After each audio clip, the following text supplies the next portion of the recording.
We have breaking news out of Israel. Less than a week after a Palestinian man rammed his car into a group of Israeli civilians, terror struck the Jewish state again as a man went on a deadly stabbing rampage in the Israeli city of Haifa.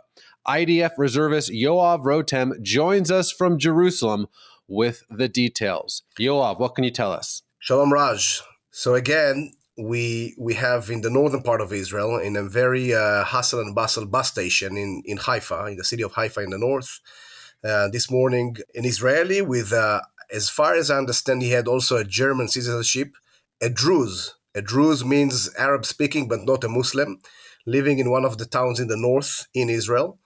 As they go off the bus, he started a stabbing attack on Israelis who were there. The first man he stabbed, unfortunately, found his death, and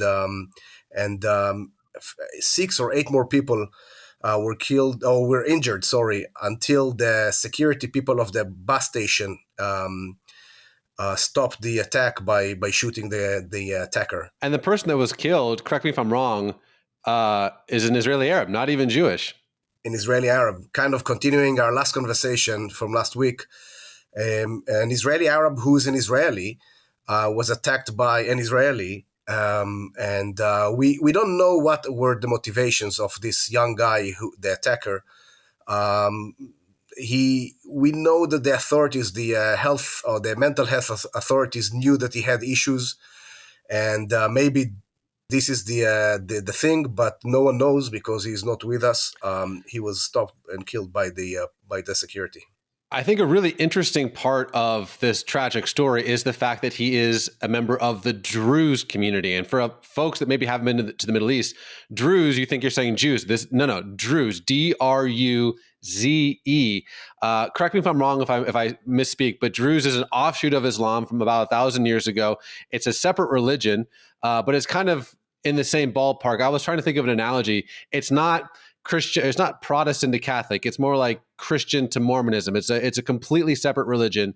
And there's a large Druze population in northern Israel. You and I, Yoav, have been to Druze towns in northern Israel dozens of times.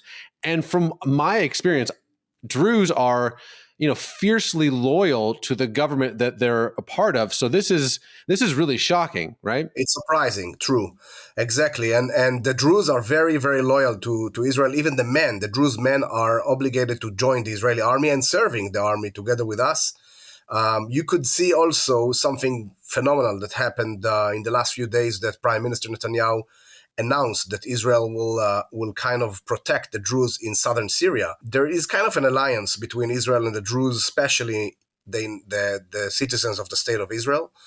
And this is why, as you said, it's a shocking thing. It's different.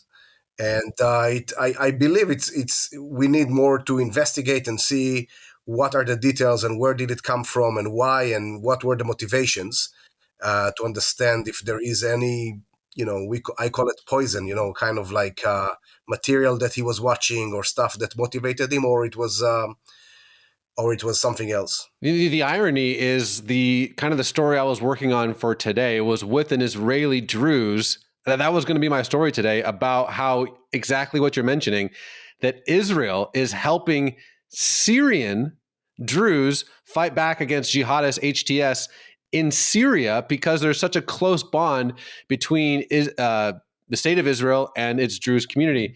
And I have a quote from one of my friends who's a very reliable source. I don't have the name, so take it for what it is. But basically, the Druze community said, quote, about this terrorist, he says, he cannot be buried in Shafram, and no one will attend his funeral. He is neither Israeli nor Druze for us. That's a quote from a very reliable source about the Druze community speaking out against this attack, because this is shocking. But I will say, in the Times of Israel report, the man was shouting Allahu Akbar. Apparently, an eyewitness heard him say that. That's what people said. So help us understand. You and I have obviously been to the Golan many, many times. Why would he be shouting that? Because Druze and Islam, different things. Help us understand what the Druze actually believe. First of all, it's the same language, Arabic. Second, it starts with Muhammad, but the Druze believe in 5 more prophets. I don't think I'm the authority to speak about the depth of the Druze religion, but it's a religion that see itself the Islam was the beginning, but definitely continues with 5 more prophets. They believe in reincarnation of the souls. They are very, very close religion, and if he did shout Allahu Akbar, and it seems like that's what people heard around.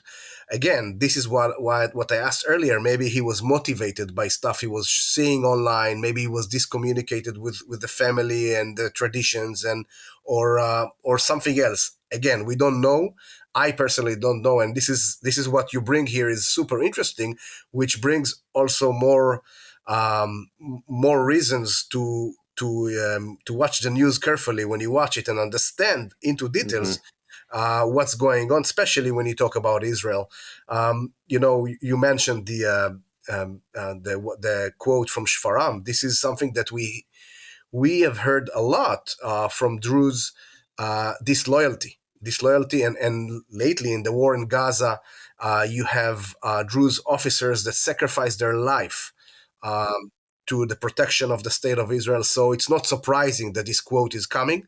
They see themselves as part of Israel, as part of a society, protecting Israel as their country and their homeland. And I think for folks that maybe have never been there, that spout off stuff online, is the complexity that we can see from these last 2 terror attacks. The last one was a Palestinian man who was, correct me if I'm wrong, married to an Israeli Arab. This one is a Israeli Druze, Arab speaking, who killed an Arab. So it's who's an Israeli. It's way more complicated than just one group hates one group or anything like that. And so, Yoav, I really appreciate your clarity in helping us unpack this tragic event. We're praying for you. We're praying for your country. Yoav Rotem, toda rabah, my friend. Thank you, Raj.